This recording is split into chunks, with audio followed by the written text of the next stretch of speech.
छोड़ कबीर साहिब जी की जय, बंदी छोड़ गरीबदास जी महाराज जी की जय, स्वामी राम देवानंद जी गुरु महाराज जी की जय हो।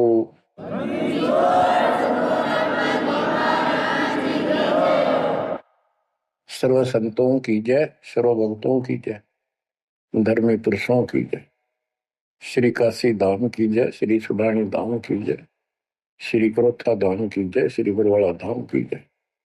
सत साहिब गरीब नमो नमो सत पुरुष को नमस्कार की नहीं, सुर नर मुनि जन साधु संतों सर्वस दीन,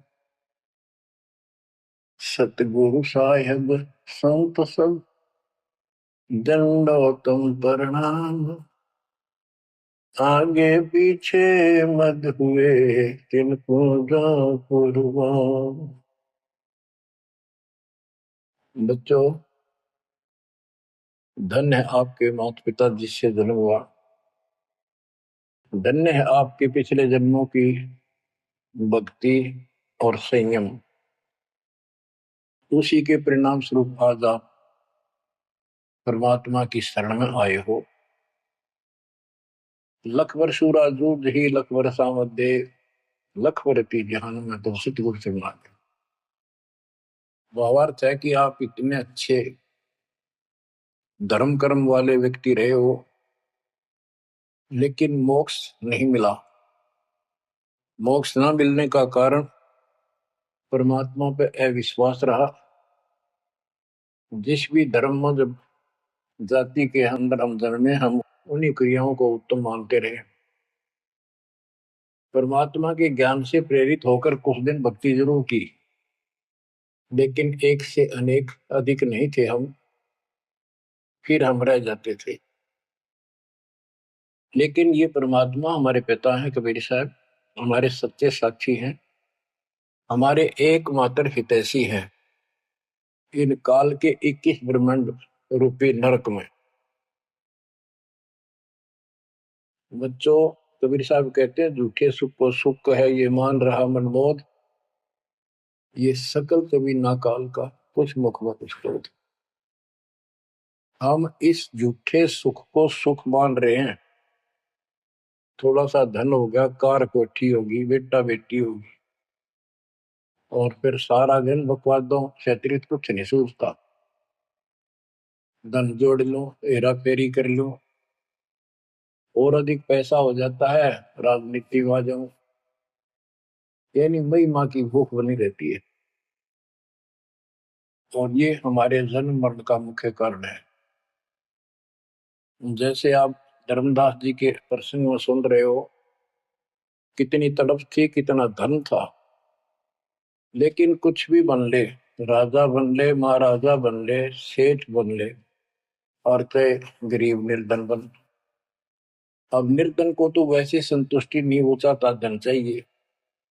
धन है तो सुख है, जिसका संतान नहीं है वो चाहता संतान है तो सुख है। कोई सेठ धनवाला सोचता है कि मुझे कोई सुख नहीं, सुख तो इन राज्य महाराजों को होता है। राज्य महाराजों को सपने में भी सुख नहीं होता। बच्चों, यह बात जिस दिन आपके हृदय में बैठ जाएगी कि ये सुख है ही नहीं, रात को भी नींद नहीं आती इन राजाओं को, नेताओं। लेकिन कुछ दिन कमांड चलती है इनकी, इसी में फूले रहते हैं। फिर ये भी सोचते हैं कि स्वर्ग में सुख होगा। स्वर्ग के राजा इंद्र, वो भी महादुखी, 24 घंटे टेंशन रहती है, कोई तप करके और तेरे राज ने छीन ना ली।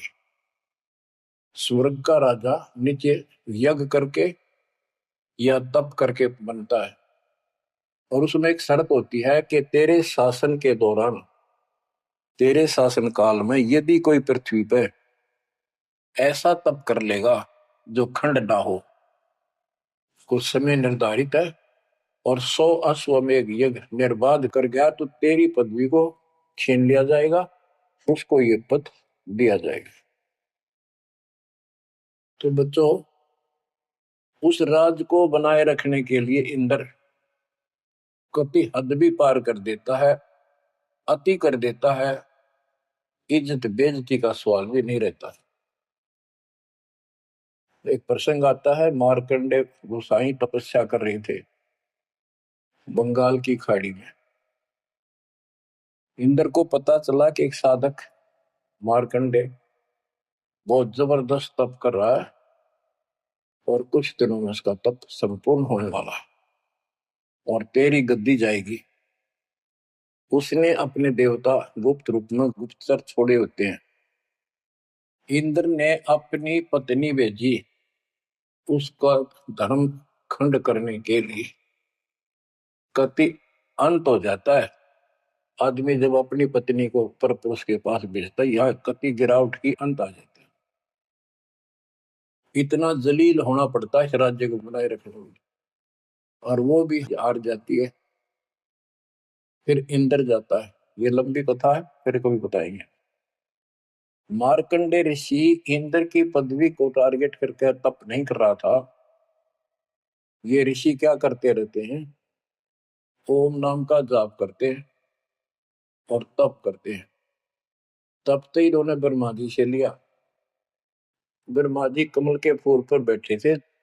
जब वो होश में आए, कमल जल पे होता कमल का फूल, सब जगह जल ही जल था। आकाशवाणी हुई कि तप करो। यह आकाशवाणी उसने भगवान की मानी। 1000 वर्ष तप किया। फिर आकाशवाणी हुई सृष्टि रचो, यानी जीव उत्पत्ति करो। तो कहने का भाव ये है बच्चों, फिर बाद में इनको वेद मिले, ब्रह्मा ने वेद पढ़े। ये सारे ब्राह्मण ब्रह्मा की संतान है। इनका सबका गुरु ब्रह्मा जी है। ब्रह्मा जी ने इनको बताया ओम नाम का जाप वेद में लिखा है। बच्चों ब्रह्मा जी ने वेदों को पढ़ा। उसमें यजुर्वेद अध्याय 40 मंत्र 15 में ओम नाम है। चारों वेदों में कहीं और दूसरा नाम नहीं, ना दोबारा ओम नाम का जिक्र है। तो इन्होंने ओम नाम तो वेदों से ले लिया और तब आकाशवाणी मान ली भगवान की ब्रह्मा जी ने। तो ऋषियों ने उसी आधार पर साधना की। मार्कंडे भी वही डले डो रहा था। उसको इतना जरूर पता था कि इंद्र का राज एक अन्य गानी ओम के जाप से ब्रह्मलोक प्राप्ति होती है। तो वो ओम नाम का जाप करता था, उधर से वो तप भी करता था। ओम नाम के जाप से ब्रह्म लोक प्राप्त होता है। गीता अध्याय 8 श्लोक 13 में गीता बोलने वाला प्रभु कहता है ओम इति एक अक्षरम ब्रह्म विवहारं माम अनुस्मरण ये परियाति पदम देहम स याति परमाम गतिम। मुझ ब्रह्म का केवल एक ओम नाम है, जो इसका अंतिम सांस तक भक्ति करते हुए शरीर छोड़ के जाता है, वो ओम नाम से मिलने वाली परम गति यानी ब्रह्मलोक को प्राप्त होता है।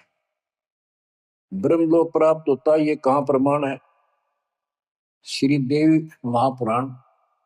श्री देवी जी दुर्गा जी राजा हिमालय को बताती है। राजा हिमालय कहता है जी मुझे मोक्ष मार्ग बताओ। वो देवी का परम भगत था। देवी ने राजा हिमालय को बताया कि ओम नाम का जाप कर, इससे ब्रह्म की प्राप्ति होगी। दिव्य आकाश रूपी ब्रह्म लोक में रहता है। इति सिद्धम, ओम नाम के जाप से ब्रह्म लोक प्राप्ति है। गीता अध्याय 8 श्लोक 16 में लिखा है कि ब्रह्म लोक में गए साधक भी पुनरावृत्ति के अंदर है, दोबारा जन्म मृत्यु में आते हैं। अब जो साधना कर रहा है उसको कति उत्तम मान के कर रहा है, ना तो करे को नहीं, इच्छा ही नहीं बना उसकी। बताओ, इनको ये नहीं बता तुम कर कह रहे हो, इसका प्रतिफल क्या हो। एक कथा सुनाऊं, छोटा सा चुटकुला, सच्चाई है, चुटकुला नहीं, उदाहरण। दास के पास एक बहन अपनी दूसरी बहन को लेके आई। उसका पति शराब पिया करता और रोज पीटे, झगड़ा रखे। तो जो लेके आई थी उसका पति भी इतना नालायक था, परमात्मा ने दया करी, वो सुधर गया और तगड़ी भक्ति करने लग गया, खूब सुधर गया। चर्चा होगी गांव में। तो वो बहन बोली जी मैं तो अपनी बहन को देख के आई हूँ, इसके तो सारे सुख हो गए। मैं बेटी आपके भी होंगे, आपको ये हमारी मर्यादा का पालन करना पड़ेगा। वह बोली जी मैं ये व्रत ना छोड़ दूं, 16 शुक्रवार के व्रत करती हूँ। 16 शुक्रवार के व्रत करने हैं, वो तो 5-6 हुए हैं मेरे। मैं बोला हमारा नाम लेना बेटी, वो सब त्यागने पड़ेंगे। ये व्रत रखती किस उद्देश्य से है, क्या लाभ होगा आपको फिर? तो वो बहन बोली जी बताई थी किसी ने, अब तेरा पति शराब छोड़ देगा। मैं बोला पहले 16 शुक्रवार व्रत के प्रतिफल बताऊं के उसे, इसका लाभ क्या है?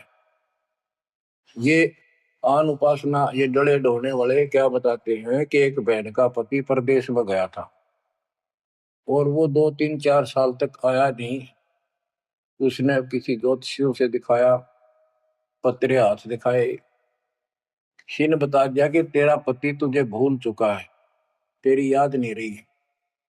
माता संतोषी के व्रत रख 16, तेरा पति वापस आ जाएगा। उसने व्रत रखने शुरू किए, शुक्रवार के 16वें दिन, 16वें व्रत वाले दिन वापस आ गया। ये है इसका फल। और मैं बोला तेरा पति रोज आवे रोज कूटे, गड्ढेगी तू इस बता के, फूकेगी बर्तन, बुद्धि कान रखेगी तुम्हारी। तंती रखना नहीं चाहिए, 2-4 दिन ना हो तो बढ़िया, पिटाई देना हुआ।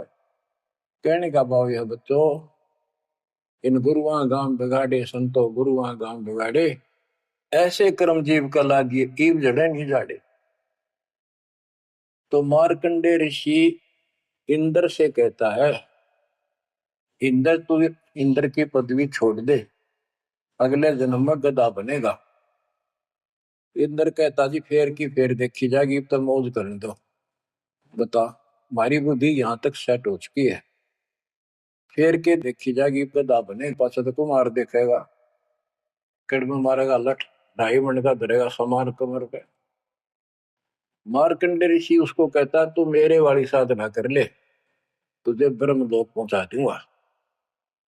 बच्चों, वो कहते हैं ना, बेड की लात गुडने तले तले, ये कहीं जा लो, इनका ये इतना ज्ञान है, इतनी इनकी अंतिम भक्ति है।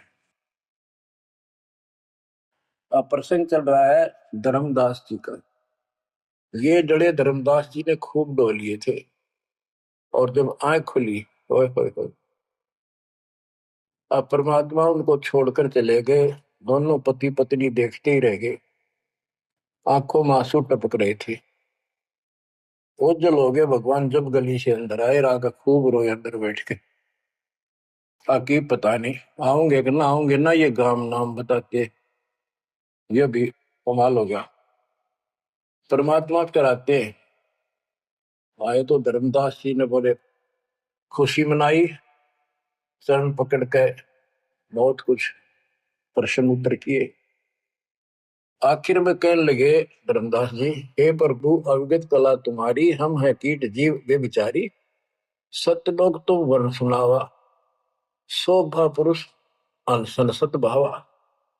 हे परमात्मा आपने सतलोक बताया, आपने परमात्मा की शोभा बताई, मरने वाले हंसों का भी बड़ा गजब का सुख बताया। कैसे न देश राज व आही, चित इच्छा पर वो देखन ताई। कि वो कैसा देश है, कैसा लोक है, मेरा मन करता है उसने देखो। परमात्मा बोले धर्मदास ये निर्घनी काया, निर्घनी ये बेकार, इसमें डंगा भरा पड़ा, काम क्रोध लोभ विष्टा थूक ब्लड टट्टी पेशाब, इसमें कैसे दर्शन होगा उस भगवान के? मैं जो बताता हूं तू ऐसे भक्ति शुरू कर दे, और जब शरीर छोड़ के जाएगा तो आपको परमात्मा के दर्शन हो जाएंगे। वैसे तो लोग भी देखिए वहां सारे अपने बहन भाइयों में खुशी करे ना। धर्मदास ये निर्गनिकाया, ये तन पुरुष दरस के में पाया, इस तन में भगवान कैसे दिखेगा? तन ठीक का जो पूरा हो भाई, सतलोक तो देखो जाए। जब ये तेरा शरीर का समय पूरा हो जाएगा जीवन, फिर इसको छोड़ के सतलोक देख लिए जाके।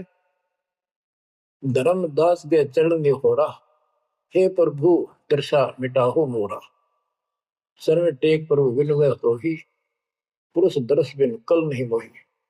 दोनों चरण पकड़ के धर्मदास ने बोला, ये भगवान एक में दिखा दो, मेरी यह भगवान के दर्शन की प्यास मिटा दो, उसके दर्शन बिना मुझे एक पल भी चैन नहीं होगी। परमात्मा बोले, भाई मैं ही हूं प्रभु, सारी सृष्टि का मालिक मैं हूं, मैं आपका गुरु हूं। दीक्षा दी धर्मदास जी को फिर, मैं आपका गुरु हूं, मैं आपका भगवान हूं, मैं सत्पुरुष हूं और मेरा ही नाम कबीर है। लेकिन उसके अब बात समझ में नहीं आई और बार बार यही कहने लगा, भगवान के दर्शन करा दे, भगवान के दर्शन करा दो, जब मेरी आत्मा मानेगी।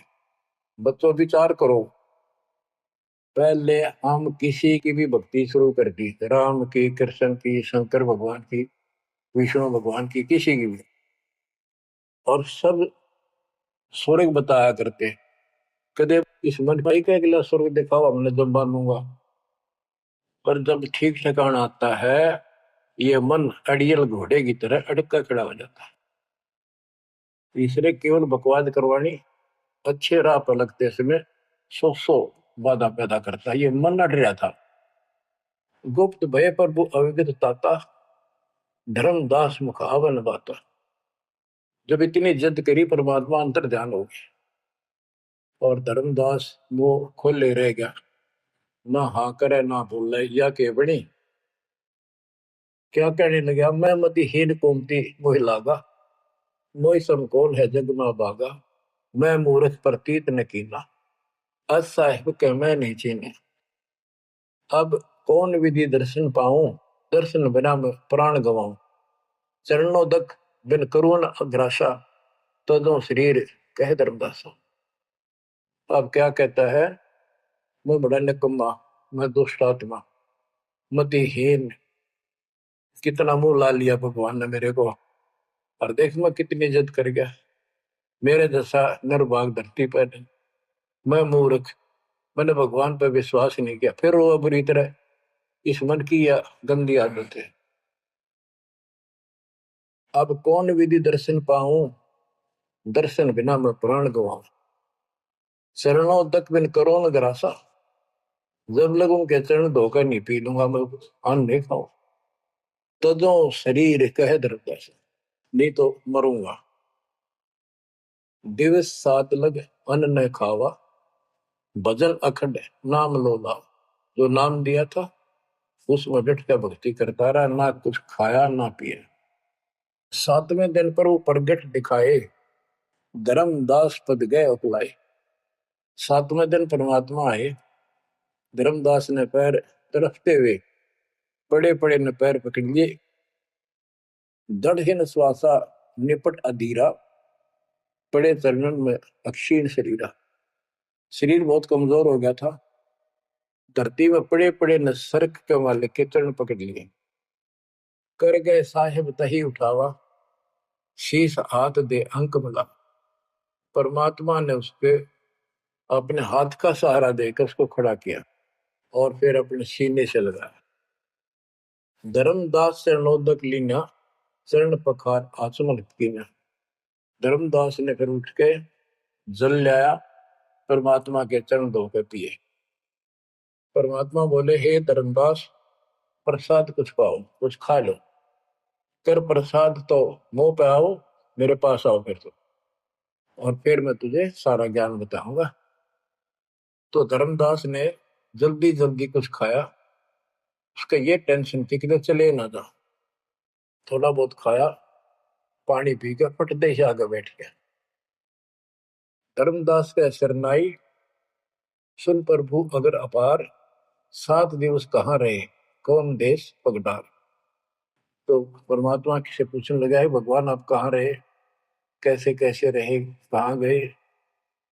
फिर उसी बात पर आकर गया, हे प्रभु चिंता गढ़ करो मोरा, पुरुष दर्श देव करूं निहोरा।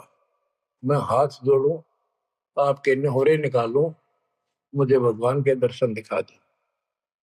परमात्मा कहते हैं, धर्मदास ये हट का कर हो, मानो शब्द शीश पर धर हो। मैं तो कहूँ वो मान ले तू, हमरे गहे पुरुष पे जय है, बिना गहे वो हजार न पे।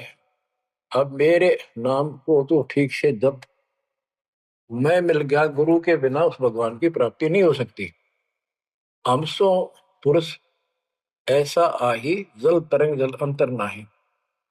कि भगवान में मेरे में इतना अंतर समझ ले, तो इतना भी अंतर नहीं है। जैसे समुद्र से लहरें उठती है, लहर और जल अलग नहीं होता। बच्चों, धर्मदास जी को खूब समझाने की चेष्टा की कि हमरी सूरत गहो चितलाई, तभी पुरुष पथ दर्शन पाई।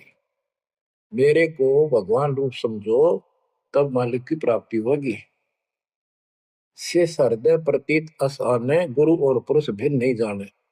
गुरु और परमात्मा को अलग नहीं समझा है, तो शिष्य में ऐसी श्रद्धा होनी चाहिए। जब लो चित असरीति ने आवे, जब लग ऐसा भाव नहीं होगा, तब लग जीव लोक नहीं सतावे।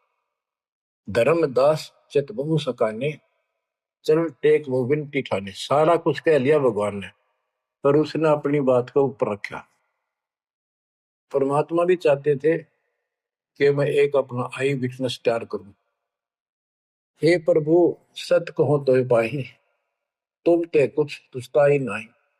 मोरे तुम पुरुष हो स्वामी, ये मत छुड़ाओ अंतर्यामी। हो प्रभु, वर्णव लोक की शोभा, ताते आदि मोर मन लोभा। आपने इतना सुंदर लोक बताया, वहां के इतने सुख बताए, तो इसलिए मैं देखना चाहता। तब लीला बहुत हम देखा, आपके चमत्कार मैंने बहुत देख ली। पुरुष दर्श बिन रह ये रेखा। भगवान के दर्शन नहीं कर लूंगा, इतना मेरे मन का दोष निकले नहीं। जो किंकर पर हो दयाला, तो छिन में होएगा पुरसाला। कि मेरे दिल का कांटा जब निकलेगा, जब आप यह दया कर दोगे।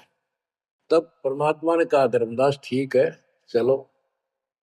बच्चों, उस समय परमात्मा, कबीर जी और धर्मदास अकेले उसके एक बगीची सी थी, उसमें थे। दोनों ही जने थे। धर्मदास जी की आत्मा को लेके परमात्मा ऊपर चले गए। पीछे से लोगों ने देखा, घर वालों ने जाके देखा, धर्मदास आया नहीं, क्या हो गया।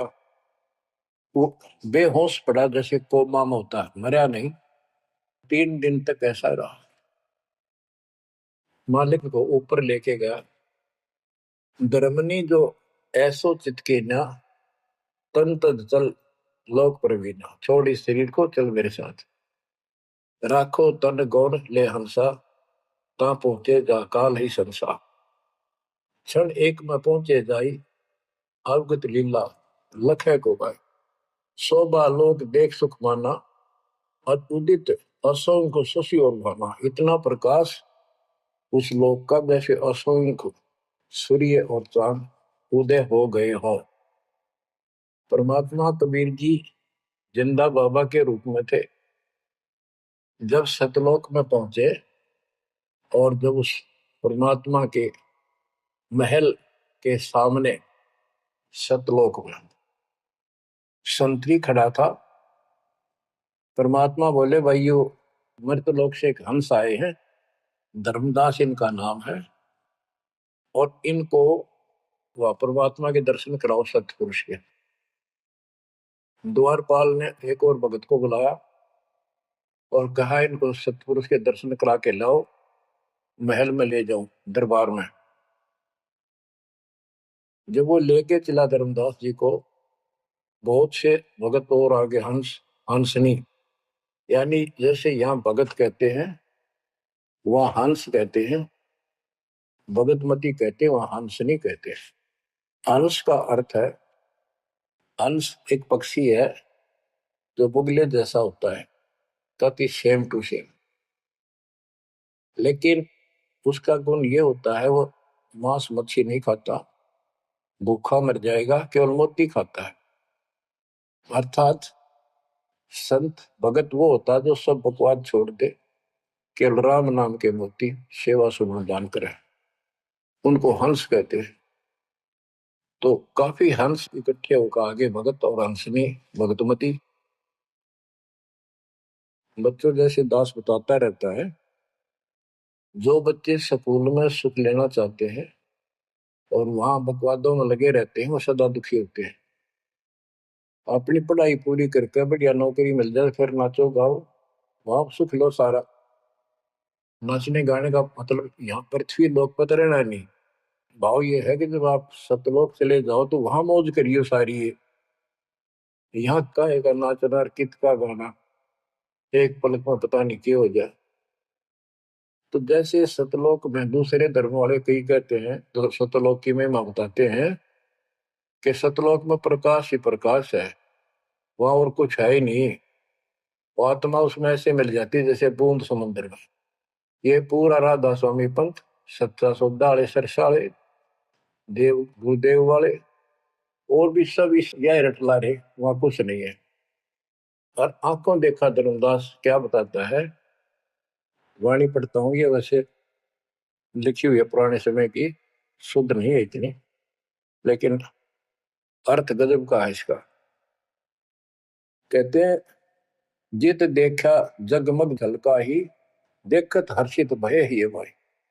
धर्मदास ने जहां देखा इतनी सुंदरता प्रकाश में गजब का नूर चमक, देख देख खुश हो रहा है।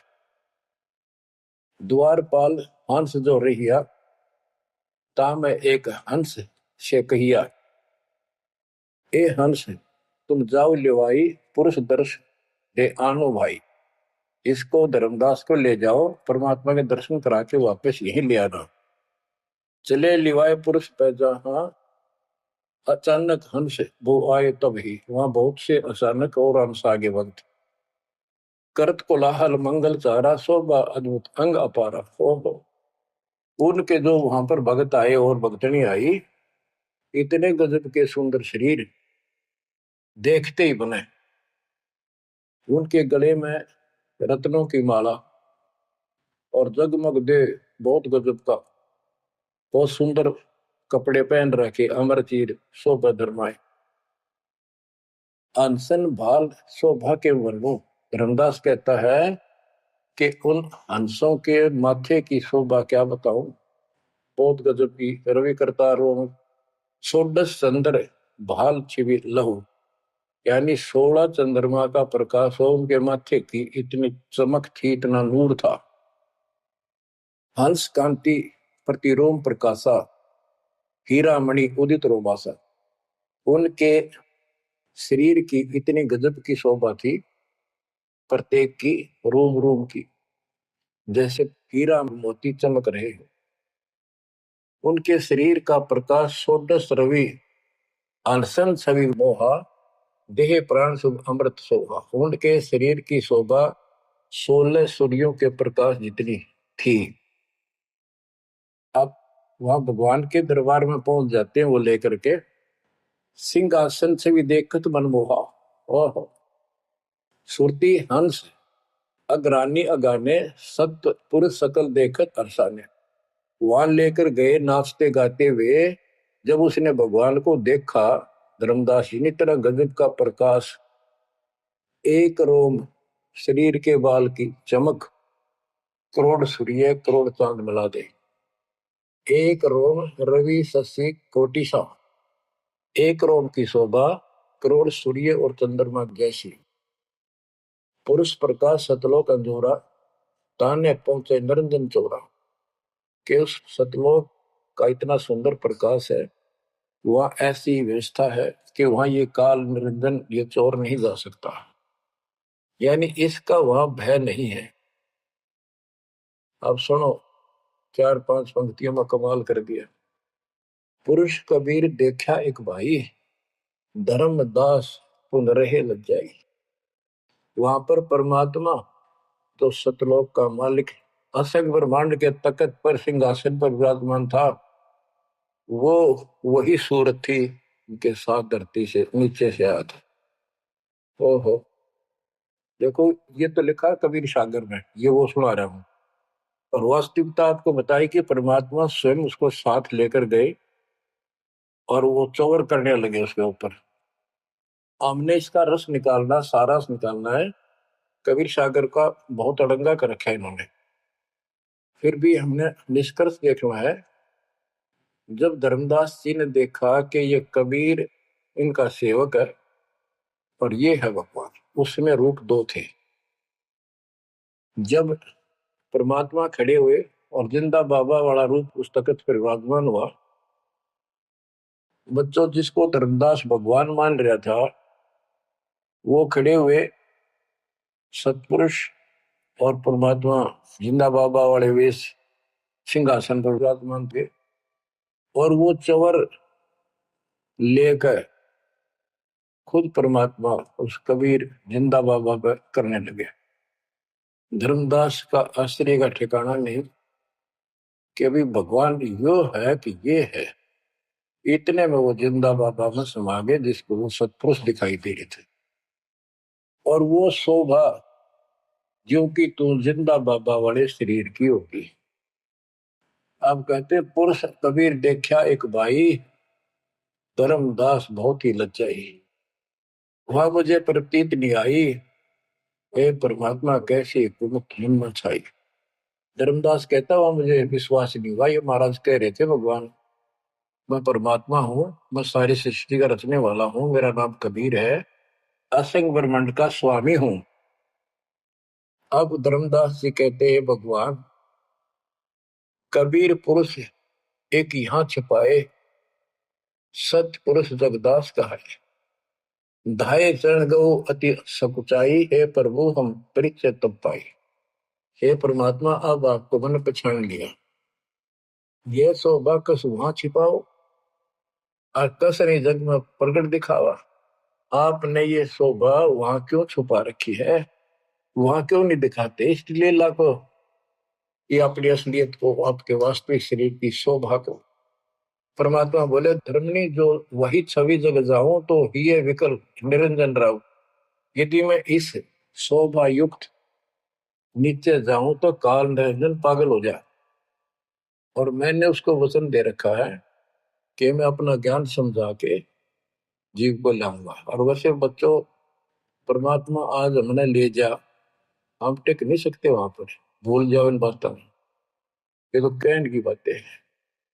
उदाहरण देता हूँ, कबीर साहब कहते हैं हम मोहम्मद को वहां ले गए, इच्छा रूपी सतलोक नहीं रहे हो, उल्ट मोहम्मद महल उठाया, बुद्ध धीरे एक कलमा था। यानी हम हजरत मोहम्मद जी को ऊपर लेके गए थे कि ये समझ गया तो इन सब ने जो इसने लाखों तैयार कर रखे सबको बता देगा। लेकिन नीचे प्रभुता घनी होगी थी, संगत उम्मत खूब होगी थी इसकी, और उसके ऊपर प्रभुता पाके भूल गया भगवान को, नहीं इच्छा हुई तो वापस छोड़ दी। उस दिन पाछे आप भी मर गया और वहां प्रभुता भी रहेगी। काल का इतना अजब गजब जाल है बच्चों। तो धर्मदास जी से बोले कि आप नीचे जाओ। धर्मदास जी बोले भगवान ये वहां ना भेजो, यही रख लो मेरे दाता, इस नरक में मत भेजो। अब मैं नहीं जाऊं दाता वहां पर। परमात्मा बोले भी ऐसे नहीं बात सुनेगी, वहां तुम जा चिंता ना कर, मैं तेरे साथ रहूंगा और सत भक्ति दूंगा, उससे आपकी भक्ति गजब की बन जाएगी और भक्ति युक्त होकर यहाँ आएगा, वैसे यहाँ ठिकाना नहीं मिलेगा तेरे। और दूसरी बात है कि तूने सब कुछ देखा है, नीचे औरों को बता, तेरे भाई बहनों को विश्वास होगा। धर्मदास कहता है मोहे राख लियो महाराज हमसे बिगड़ी है, मोहे राख लियो महाराज हमसे बिगड़ी है, बिगड़ी है महाराज हमसे, बिगड़ी है महाराज हमसे, बिगड़ी है तुम्हें नांगा लो महाराज काल की नगरी है, तुम्हें ना भेजो महाराज काल की नगरी है। रो बुरी तरह, जैसे किसी ने आग में धकाया करे जबरदस्ती मर तो राख लो महाराज हम गंदे इंसान से। अब पता चला वो सारे भक्तों ने बताया तुमने ऐसी गलती करी थी भाई, इसलिए दुख पा रही कि हमने खुद बिगाड़ी अपनी किस्मत। तुम रख लो दाता, ना भेजो मेरे मालिक, पैर पकड़े रोवे। परमात्मा बोले भाई ऐसा ना कर, वापस चल, और वहां पर मैं तेरे साथ रहूंगा, भक्ति कर, कोई दिक्कत नहीं आने दूंगा मैं तेरे को, चिंता ना करी, तेरे पीछे पीछे ने फिरूं था मैं। और ये सारे ठाठ मैंने दे रखे थे तेरे को वहां पर, निकाल तो सारा कचू मन निकाल दे 1 मिनट में। धर्मदास को फिर हौसला हुआ, और तीसरे दिन शरीर में वापस आया। आसपास सारे रिश्तेदार भी आ गए 3 दिन में। सारा गांव क्यों सेठ था, पैसे वाला था, लोग जोरदे बैठे, ना मरता ना जिंदा, इसका क्या हाल हो गया। परमात्मा ने बताया मैं काशी में हूँ, एक दुल्हे का काम करता हूँ, मेरा नाम कबीर है, मेरा गुरु रामानंद जी है, स्वामी रामानंद, जो वहां के प्रसिद्ध संत हुआ करते थे। धर्मदास जी सचेत हुए, उठे तो देखा चारों तरफ हाहाकार मच, चारों जिंदा हो गए, तो एकदम खुशी की लहर आ गई। आमनी भी रोए, तो वो कहने लगा क्या हो गया तुमको। तो बोले आप तो मर गए थे, ना मरो थे ना जियो थे, अचेत पड़े थे, बेहोश थे, हमको टेंशन हो गई थी कि मरेंगे। तब उसको विश्वास आ, नहीं तो स्वप्न मानना वो, ये मन इतना दुष्ट है, इतना उल्टा चल रहा है, जब ठीक ठिकाने की तरफ चलता है जीव, परमात्मा कसर नहीं छोड़ते, ये उसका बाप है। तो तब धर्मदास को विश्वास हुआ, रे तेरे की सचमुच मैं तो सचखंड गया, सतलोक गया था। फिर उनको बताने लग गया सारी, मैं वहां गया था, सतंदा बाबा भगवान है, खुद है, सारी सृष्टि के रचने वाले हैं, ब्रह्मा विष्णु महेश, तब उनके सामने कुछ भी नहीं है। वो रिश्तेदार आए थे तो चले गए, पागल हो गया, बांटन दे, जिंदा हो गया शुक्र है। लेकिन जिसका लागे वो तन बने। धर्मदास काशी पहुंचे और देखे एक दुल्हे के रूप में बैठे, वो इस सूरत ज्यों की त्यों चरणों में पड़ गए। आसपास के कॉलोनी के लोग आगे बुलाए, बताओ पूछे कौन है, ये सेठ है, ऐसे ऐसे कांधोगढ़ का प्रसिद्ध सेठ है। और सब नौके देख किसी पागल हो रहे लोग इस नीरू के पुत्र को भगवान मानते हैं, इनकी अकल पर पत्थर पड़ी। यानी जुलाहे भी ये बात बोल रहे हैं, जो देखा वो यही कहा। धर्मदास जी ने चरण पकड़ कर छोड़े नहीं, परमात्मा गलती बहुत होगी, हे दयालु माफ करो। जब परमेश्वर ने उसको कहा बच्चा तेरा दोष नहीं, इस काल ने सबकी बुद्धि फेर रखी, और जो भी ये सारा संसार आपको दिखाई देता है ये कुछ भी नहीं है। 1 सेकंड में मृत्यु हो जाती है इंसान की, और फिर कुत्ते गधे बनाकर छोड़ देता है। इसने तो सच्ची भक्ति करने नहीं देनी, या सच्ची भक्ति या जैसी भी आस्था मैं ही जीवों की बनाए रखे हुए हूँ। उस टाइम तो धर्मदास जी सारी मान्यता वो बात ही नहीं रही। अब परमात्मा बोले धर्मदास आप अपने घर जाओ, और बच्चा मैं वही आऊंगा तुम्हारे पास। धर्मदास बोला जी आइयो, मेरा बेटे ने भी समझाइयो, और आमनी ने भी सतनाम दिया, बेटा भाई मैं आऊंगा पक्का। धर्मदास चले गए, परमात्मा वहां, आमनी को नाम दिया। और धर्मदास जी बोले जी मेरा एक पुत्र है नारायण दास, उसको भी समझाओ। धर्मदास जी ने नारायण दास बुलाया कि आजा भाई, गुरु जी आए हैं, भगवान आ रहे हैं। बैठ गया, परमात्मा ने जो ज्ञान सुनाया उठ के चल पड़ा। फिर बुलाए तभी नहीं आया, अगली बार भगवान ने खूब कह लिया बुला लिया भाई तेरे बेटे ने नाम दे दूंगा। धर्मदास गया, बेटा आजा, नारायण दास कल्याण हो जाएगा, काल के जाल में फंस गई। वो कहता है पिताजी आपकी मति मारेगी, इस जो लाए ने आपको बुद्धि भ्रष्ट कर दिया, देवताओं को छोटा बताता है ये देवताओं की निंदा करता है, मैं ना इसके दर्शन भी करूं। धर्मदास ने खूब कह लिया पर लड़का मानना नहीं। धर्मदास जी रोने लग गया महाराज के चरणों में। दाता एक का पुत्र मेरा हरियो काल के मुंह में जागा, दया करो दाता, इसको शरण में ले लो दाता। हे भगवान, मैं बहुत दुखी हूं। परमात्मा बोले बेटा मैं समझाऊं तू समझावे और इसकी माँ समझावे, कि तुम्हारे से ज्यादा इसका हमदर्द कौन हो सकता है। जब ये आपकी नहीं मानता तो भाई इसको छोड़ दो। ये महाराज ने के छेड़ा जा है, ये महाराज समझाओ इसने। परमात्मा बोले भाई यू काल का दूत भेज रखा तेरे घर पे, कभी चौगुर दे तो बांध रखा तू, क्या बात मान ले मेरी। अब काल का दूत का धर्मदास का दुख हुआ इस बात का। आए इकलौते पुत्र ने गुरु जी काल का दूत क्यों बता रहे हैं।